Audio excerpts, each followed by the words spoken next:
நேரத்துல நல்ல ஜோரா மழை பெஞ்சிட்டு இருந்தது. வானத்துல கருமேகம் நல்லா சூழ்ந்திருந்தது. அப்புறம் காற்றும் வேகமா வீசிட்டு இருந்தது. ராமுவும் ஷாமுவும் மர கூரைக்கு கீழே நின்றுட்டு இருந்தாங்க. குளிர்னால ரெண்டு பேரும் நடுநடுங்கிக்கிட்டு இருந்தாங்க.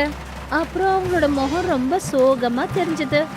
அவங்களுடைய ட்ரெஸ்ஸும் இந்த மழைனால கொஞ்சம் நனைஞ்சு போயிடுச்சு. ஷாமு, நல்ல சில்லுன்னு காத்து வீசுது. எனக்கு பயங்கரமா நடுக்கம் ஏற்படுதுப்பா. இந்த மழையில சுட சுட பக்கோடா கிடைச்சதுன்னா ரொம்ப நல்லா இருக்கும். ஆனா இந்த கிளைமேட்ல யாரு பக்கோடா போடுவாங்க? வீட்டுல காஞ்சி போன ரொட்டி மட்டும்தான் வச்சிருக்காங்க. இந்த மழை வயிற்றுல எலியையும் ஓட வச்சிருச்சு. எலி இல்லப்பா, என் வயிற்றுல குதிரை யானை எல்லாமே ஓடிக்கிட்டு இருக்கு. ஏதாவது ஒரு வழி பண்ணி ஆகணும். இல்லைன்னா இந்த குளிர்ல இப்படியே நடுங்கிக்கிட்டே ராத்திரியே போகணும் போல இருக்கு. சரிவா, நாம முதல்ல உன் வீட்டுக்கு போவோம். அங்க உட்காந்து ஏதாவது யோசிப்போம். இங்க நின்றுட்டு இருந்தா பக்கோடா கிடைக்கிறதுக்கு முன்னாடியே நமக்கு நிமோனியா நிச்சயமா கிடைச்சிரும். ராமுவும் ஷாமுவும் மழைக்கு அவங்க கொடைய பிடிச்சுக்கிட்டாங்க. அப்புறம் ராமுவோட வீட்டை நோக்கி போக ஆரம்பிச்சாங்க. ராமுவும் ஷாமுவும் வீட்டுக்கு வந்து அங்க கயிறு கட்டில உட்காந்துருந்தாங்க. அப்பதான் சம்பா அந்த இடத்துக்கு வந்தாங்க. அவங்க ரெண்டு பேரும் சும்மா உட்காந்துட்டு இருந்தத பார்த்தாங்க. அப்புறம் அவங்கள ரொம்ப கோவத்தோட முறைச்சு பார்த்தா, நீங்க ரெண்டு பேரும் இங்க ராஜா மாதிரி உட்காந்துட்டு இருக்கீங்களா? வெளியில பாருங்க எவ்வளவு வேகமா மழை பெய்யுதுன்னு. கூரையில இருந்து தண்ணி கொட்டிட்டு இருக்கு. ஆனா உங்க ரெண்டு பேருக்கும் வெட்டித்தனமா பேசணும். சம்பா, எதுக்கு கோவப்படுற? நாங்க சொல்ல வந்தது என்னன்னா, இந்த அற்புதமான கிளைமேட்ல உன் கையால செஞ்ச கோடா மட்டும் கிடைச்சதுன்னா எவ்வளோ அற்புதமா இருக்கும்ல. அது சரி, ஐயாவுக்கு பக்கோடா சாப்பிடணுமா? வீட்ல கடல மாவு கொஞ்சம் கூட இல்ல. அப்புறம் காய்கறின்னு பேருக்கு உருளைக்கிழங்கு மட்டும் தான் இருக்கு. இந்த மழையில காஞ்சி போன விறக நான் எங்க இருந்து கொண்டு வரது அடுப்பெரிக்க? அண்ணி, அப்படி சாப்பிட்றதுக்கு நாங்க வெளியில ஏதாவது ஏற்பாடு பண்ணணும்னா அதை நீங்க செஞ்சு கொடுப்பீங்களா? நம்ம கிட்ட ஒரு புது வழி இருக்கு. முதல்ல நீங்க ஏதாவது தேடி கண்டுபிடிச்சு கொண்டு வாங்க, அப்புறம் பேசுவீங்க. வெறும் வயதுல பெருசா பேச வேண்டியது. எனக்கு வீட்டுல அடுத்த வேலையும் பார்க்கணும். ராமுவும் ஷாமுவும் ஒருத்தருக்கு ஒருத்தர் பார்த்துக்கிட்டாங்க. அப்புறம் ரெண்டு பேரும் சிரிச்சாங்க. ஏதோ ஒண்ணு அவங்களுக்கு தெரிஞ்சது போல. கொஞ்ச நேரத்துக்கு அப்புறம் மழை லேசா நின்னுச்சு. ராமுவும் ஷாமுவும் அந்த கிராமத்தோட பெரிய ஆலமரத்துக்கிட்ட போனாங்க. ரெண்டு பேரும் அந்த மரத்தை சுத்தி நல்ல கவனமா பார்த்தாங்க. அப்பதான் ஷாமோட பார்வை அந்த மரத்தடியில வேர்ல இருந்த ஃப்ரெஷ்ஷான காட்டு மஷ்ரூமோட கூட்டத்து மேல பட்டுச்சு. ராமு, அங்க பாரு, எவ்வளவு சுவையான ஃப்ரெஷ்ஷான காட்டு மஷ்ரூம் வளர்ந்துருக்கு. நம்ம வேலை முடிஞ்சுது. இது அற்புதமான மஷ்ரூம் ஆச்சே. இதோட பக்கோடா செஞ்சா அவ்வளோ சுவையா இருக்கும். இதை அடிச்சுக்கவே முடியாது. சரி சரி, சீக்கிரமா இதை பறிப்போம். சீக்கிரமா. ஆனா ஒரு விஷயம் யோசி. அன்னி சம்பா தெளிவா முடியாதுன்ட்டாங்க. அவங்க கிட்ட காஞ்சி போன விறகு இல்லைன்னு. இப்போ இந்த மஷ்ரூம் பக்கோடாவை செய்ய போறது யாரு? நீ சொல்றது ரொம்ப கவலையா இருக்குப்பா. இந்த கிராமத்திலேயே ஒரே ஒரு ஆள் தான் இருக்காங்க. இந்த மாதிரி கிளைமேட்ல எதை வேணாலும் செய்வாங்க. ஆனா அவங்க கிட்ட போறதுக்கு எனக்கு கொஞ்சம் பயமா இருக்கு. ஒருவேளை நீ இந்த சாப்பாட்டு ராமனை பத்தி பேசிக்கிட்டு இருக்கிறியா என்ன? அட போப்பா, அவன் சாப்பிட்ற விஷயத்துல ஏதோ போதை பிடிச்ச மாதிரி இருக்கான். வாசல்ல ஓட்டுக்கூரைக்கு கீழே நல்ல உறுதியான ஒரு ஆளு நின்றுட்டு இருக்கான். அவருக்கு அற்புதமான மீசை இருந்தது. அப்புறம் முகத்துல ஒரு பெரிய சிரிப்பு இருந்தது. இந்த மனுஷன் வேற யாரும் இல்ல, அவருதான் பேட்டூராம். இவருடைய மீசை பளபளனும், கையில கடாயோட, அப்புறம் மூளையில ஓடிக்கிட்டு இருக்கு விசித்திரமான உணவுகளோட வியாபாரம். அவருடைய கையில ரொம்ப வெயிட்டான இரும்பு கடாய் இருக்கு. இங்க என்னடா மழை கொட்டுன்னு கொட்டுது. நமக்குள்ள சமைக்கிறதுக்கான ஆர்வம் பிறக்குது. இன்னைக்கு காரசாரமா செய்ய போறேன். இந்த கிராமத்து ஜனங்க என்னைக்கும் ஞாபகம் வச்சிருப்பாங்க. பேட்டூராம் அந்த இரும்பு கடாய அடுப்பு மேல வச்சாரு. அப்புறம் ஏதோ சமைக்கிறதுக்காக ஆரம்பிச்சாரு. இன்னொரு பக்கம் ராமுவும் ஷாமுவும் கையில ஒரு பெரிய மஷ்ரூம் கூடைய வச்சுக்கிட்டு நடந்து வராங்க. அது பேட்டூராம பத்தி பேசிட்டு இருந்தாங்க. ராமு, பேட்டூராம் கிட்ட போறதுக்கு எனக்கு ரொம்பவே பயமா இருக்கு. போன தடவை பூசணிக்காய் அல்வால மிளகாத்தூளை போட்டு எல்லாரையும் கட்டாயப்படுத்தி சாப்பிட வச்சாரு. ஜனங்க 2 நாளா தண்ணியை குடிச்சுக்கிட்டே இருந்தாங்க. எனக்கும் அந்த நாள் ஞாபகம் இருக்கு. ஆனா ஷாமோ, அவருடைய கையில மேஜிக்கும் இருக்குல்ல. அவர் விசித்திரமா புதுமையா ஏதாவது செஞ்சாலும் இறுதியில அதனுடைய சுவை ரொம்ப அற்புதமா இருக்கும். அப்புறம் இந்த பசியை என்னையா செய்யறது? நீ சொல்றதும் சரிதான். இப்போ நம்மளுக்கு பேட்டூராம் தான் கடைசி உதவியாளர். அவர்கிட்ட பெரிய அடுப்பு இருக்கு. அப்புறம் மழை காலத்துல அவரு ஏதாவது ஒண்ணு புதுசா செஞ்சுக்கிட்டு தான் இருப்பாரு. அப்ப ஏன் நேரத்தை கடத்துறது? மனசை தைரியப்படுத்திக்கிட்டு இந்த மஷ்ரூம் கூட எடுத்துக்கிட்டு கிளம்பு, நேரா பேட்டூராம் தர்பாருக்கு போவோம்.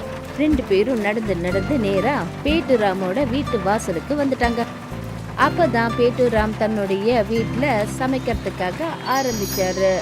அப்பதான் அவரோட வீட்டு வாசல்ல இருந்து காலடி சத்தம் கேட்க ஆரம்பிச்சது. யாரதங்க? அப்பதான் ராமுவும் ஷாமுவும் மெல்ல மெல்ல அவருடைய வீட்டுக்கு வந்தாங்க. பேட்டுராம் அவங்கள பார்த்து ஆர்வமும் அடைஞ்சாரு, சந்தோஷமும் பட்டாரு. ராமு, ஷாமு, நீங்க 2 பேரும் எங்க வீடு வாசல்ல என்ன பண்றீங்க? அப்புறம் உங்க கையில என்ன கொண்டு வந்திருக்கீங்க? அது பேட்டுராமையா, நாங்க எங்களுக்காக ஆலமரத்துக்கிட்ட ஃப்ரெஷ்ஷான வெள்ளையான மஷ்ரூமை பறிச்சுட்டு வந்திருக்கோம். ஆமா, நாங்க நினைச்சோம் இந்த கிராமத்திலேயே உங்களை மாதிரி பெரிய சமையல்காரர் யாரும் இல்ல, அதனால இந்த அற்புதமான கிளைமேட்ல உங்களை தரிசிக்கலான்னு வந்தோம். மஷ்ரூமா? வாவ்! இன்னைக்கு நான் உங்க 2 பேருக்கும் என் கையால விசேஷமான மஷ்ரூம் பக்கோடாவை செஞ்சு கொடுக்கறேன். ஆனா என்னுடைய ஒரு நிபந்தனை, இங்க எந்த ஒரு நக்கல்தனமும் ஆகாது. ராமுவும் ஷாமுவும் ஒருத்தருக்கு ஒருத்தர் கொஞ்சம் சந்தேகத்தோட பாத்துக்கிட்டாங்க. பேட்டூராம் முழு நம்பிக்கையோட அங்க நின்னுட்டு இருந்தாரு. கொஞ்ச நேரத்துல அவர் ஒரு பாத்திரத்துல தண்ணியை கொண்டு வந்தாரு. அப்புறம் ஃப்ரெஷ்ஷான மஷ்ரூம் அதுல போட்டு நல்லா கழுவி எடுத்தாரு. ராமுவும் ஷாமும் ஒரு மூலையில நின்னுட்டு இருந்தாங்க. பேட்டூராம் அவங்கள பார்த்தாரு. நீங்க 2 பேரும் அந்த மூலையில நின்றுட்டு என்னத்த முணுமுணுக்கிறீங்க? ஓடணும்னு முயற்சி பண்ணிடாதீங்க.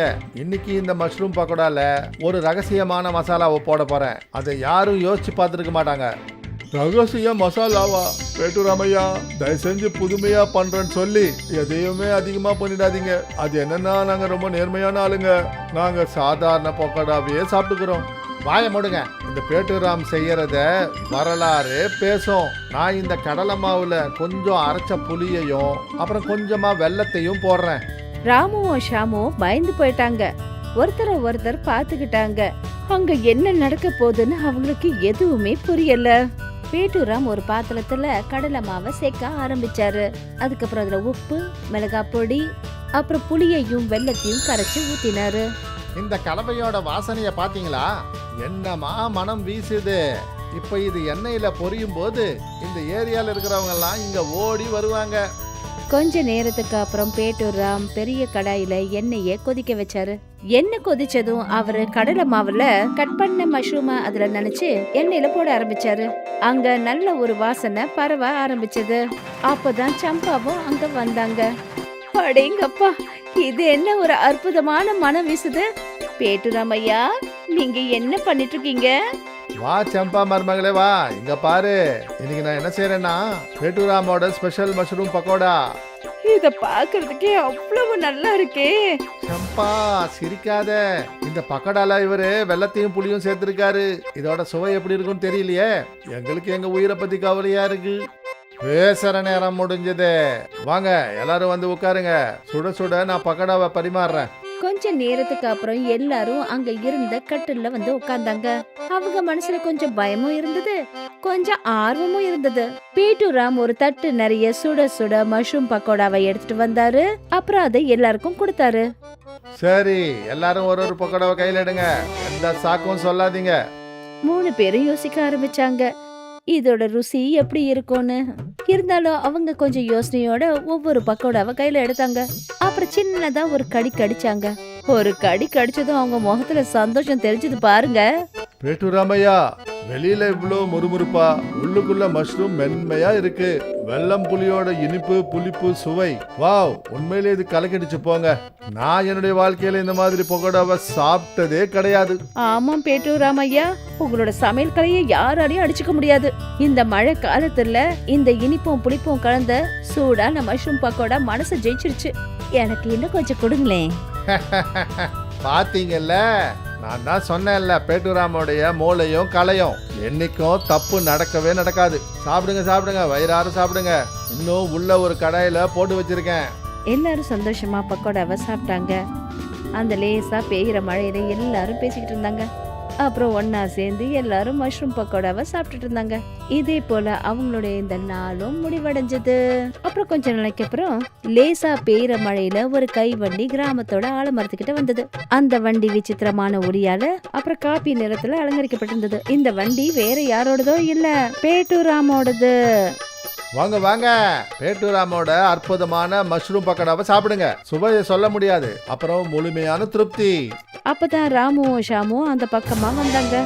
அவங்க பேட்டூராமோட புது கடைய பார்த்தாங்க. ரொம்ப சந்தோஷத்தோட அவர்கிட்ட வந்தாங்க. அடேங்கப்பா, நீங்க இப்படி ஒரு கடையை போட்டு சுவை இழந்த எங்க நாக்குக்கு வைத்தியம் பார்த்துட்டீங்க.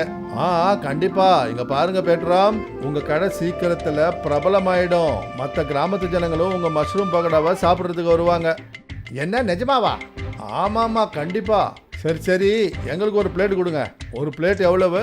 Half plate 501, full plate 1001. என்ன இவ்வளோ விலையா? ஷாமு, நீ சொன்னது உண்மைதான். ஜனங்க கண்டிப்பா வருவாங்க. ஆனா ருசிக்காக இல்ல, இந்த பைத்தியத்தை பார்க்க. நீங்க 2 பேரும் துஷ்ட ஆளுங்க. என்ன கிண்டல் பண்றீங்களா? பேட்டூராம் அவங்க பேசுனத கேட்டுட்டாரு. அப்புறம் கையில கரண்டியை எடுத்துக்கிட்டு அவங்க 2 பேரையும் துரத்த ஆரம்பிச்சாரு. ராமுவும் ஷாமும் அங்கிருந்து பயந்து ஓடினாங்க. இதோட இந்த கதையும் முடிவடைஞ்சது.